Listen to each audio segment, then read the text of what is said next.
está no canal Amador, vamos aqui falar de mais uma leitura feita e se trata do incrível livro do Milton Ratum, Dois Irmãos.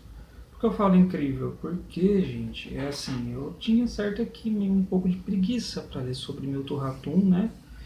Conhecia por nome, assim como é o livro um dos mais conhecidos, né? Teve até adaptação aí para um seriado, minissérie da Globo, faz uns anos já.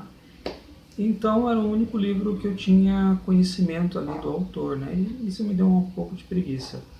Aí, como foi leitura agora do mês de outubro, pro canal não, pro grupo Lendo Literatura Brasileira do Álvaro, então foi a oportunidade, né, de tirar um pouco essa preguiça e de fato encarar a leitura do livro. E me surpreendi, achei uma leitura incrível, me vi assim amarrado à história, você quer saber mais, é uma história ali, se você for ver, não é uma história feliz, não tem um final feliz, olha que eu já dando um spoiler, não tem um final lá muito feliz, mas é uma história que te prende, sabe?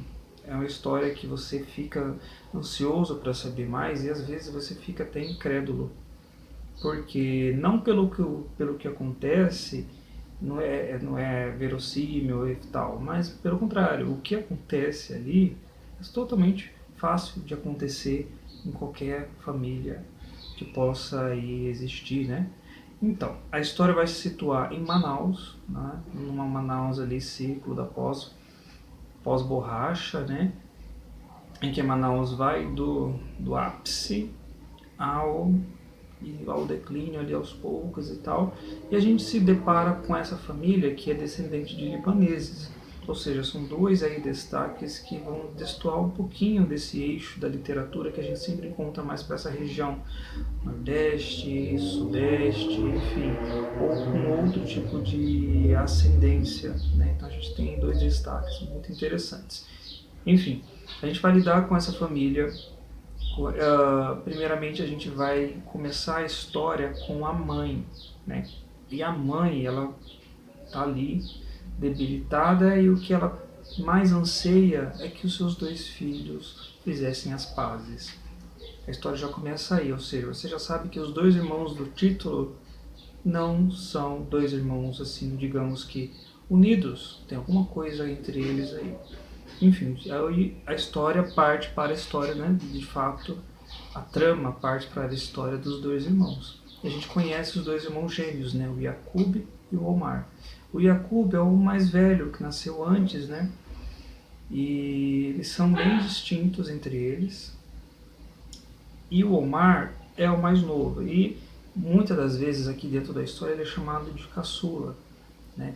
O Yakub, ele cresce e de certa forma ele vai percebendo o tratamento que ele recebe. Ele percebe que o Omar recebe um tratamento diferente da mãe dele, principalmente da mãe, porque o Omar, quando ainda pequeno, teve problemas ali de saúde que foram muito agravantes e que de fato ali foram momentos decisivos para que a mãe olhasse para o Omar e prestasse muito mais atenção. Não que o Yakub fosse deixado de lado, mas fica aquela sensação de que a mãe, né, ou o pai, às vezes, sempre vai gostar um pouquinho mais de um filho ou do outro. E aqui o Yakub percebe isso. O Yakub, ele cresce lidando com essa situação. Em determinado momento da vida deles, ali ainda quando adolescentes, jovens, né, eles gostam de uma mesma menina. Né? Eles gostam da menina, mas é só que quem toma a frente do ato, né, de ir lá e não só ficar no gostar, mas agir, é o Omar. Né? E num determinado momento, o Omar percebe que o Yakub também tem essa aproximação dessa menina e os dois brigam. Né? E uma característica muito importante do Yakub é que o Omar, ele fere o Yakub causando uma cicatriz perto do olho. Então aquela cicatriz ali é um símbolo de como é a relação desses irmãos. Né? Então eles cresceram dessa maneira. A mãe protegendo a mãe, enclausurando o filho mais novo dentro da sua redoma e de certa forma não enclausura tanto o Yakub, dependendo do contexto, né? O pai, né, ele conhece a Zana, que é a esposa, e assim, desde o começo é dito que por ele não teria filhos, né, não teria filhos. Ele tem uma relação muito carnal com ela, é descrita as relações muito carnais, muito físicas, sabe, muito palpáveis ali com ela. E por ele não tinha filhos, ele queria mais, era aproveitar os dois. Já Zana carregava esse momento de querer ter filhos, sabe, construir uma família. De fato, eles têm três, tem os gêmeos e tem mais uma menina. Aí, tendo esse tipo de criação bem diferente dos três filhos, né, o desenrolar do convívio dentro da casa, à medida que os filhos crescem, acaba sendo muito dificultoso, muito conflito, sabe, cheio de conflito. Tanto que Yaqub, ele vai para o Líbano, passa muitos anos lá no Líbano e logo no comecinho ele está voltando para cá, né? O pai dele busca em São Paulo e tal, para que, de certa forma, não houvesse tanto atrito assim, mas eu acho que para quem já leu o livro e para quem vai ler vai perceber que por estar muito tempo no Líbano, afastado da família, não ajudou em nada, né? O tratamento que um recebia dos pais, né? Diferente do outro, inclusive. A relação da mãe dele com o Omar, que é o filho caçula, é uma relação muito esquisita. Ela, de certa forma, ela não, você não vê ela diferentemente do pai, mas você não vê ela castigando, você não vê ela tendo ali posição, atuação firme e forte com as ações do Omar, de modo a enfrentá-lo. Você sempre vê ela acariciando ele, acomodando ele, qualquer coisinha que acontece com ele, qualquer deslize que ele faz, qualquer conflito que ele tenha, a primeira pessoa que ele vai recorrer é sempre a mãe dele. É uma situação que você fica olhando, você vai percebendo isso muito vexatória, sabe? E aí você acaba tendo pena do Yaqub de certa maneira, um pouco. Mas a graça da história também é perceber que não há esse maniqueísmo entre que o Omar é o personagem ruim, é o irmão ruim, e o Yaqub é o irmãozinho bom, né? Uma Ruth e Raquel da vida. Não, não é diferente isso. O Yaqub também tem seus erros. Né? Você vê que o Yaqub ele é movido à vingança também. Tem um ressentimento dentro dele que move ele de certa maneira. E só falta isso aqui para ele começar a agir. E quando age, age mesmo. Né? Enquanto o Omar não. O Omar é mimado, o Omar é impulsivo, sabe? O Omar assim, move céus e mundos para conseguir o que quer e sempre vai ter ali no colo da mãe o conforto, né? Ele não enfrenta, né? Ao contrário do pai. O pai tenta ali mediar a situação de uma outra.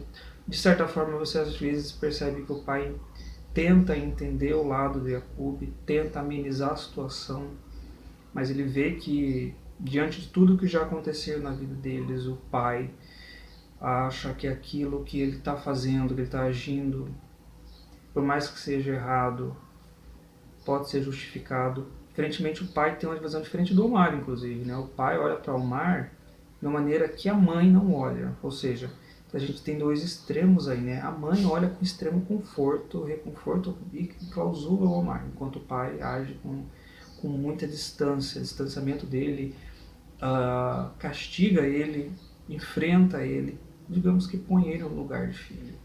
Ali tal. É a hierarquia da casa. Né?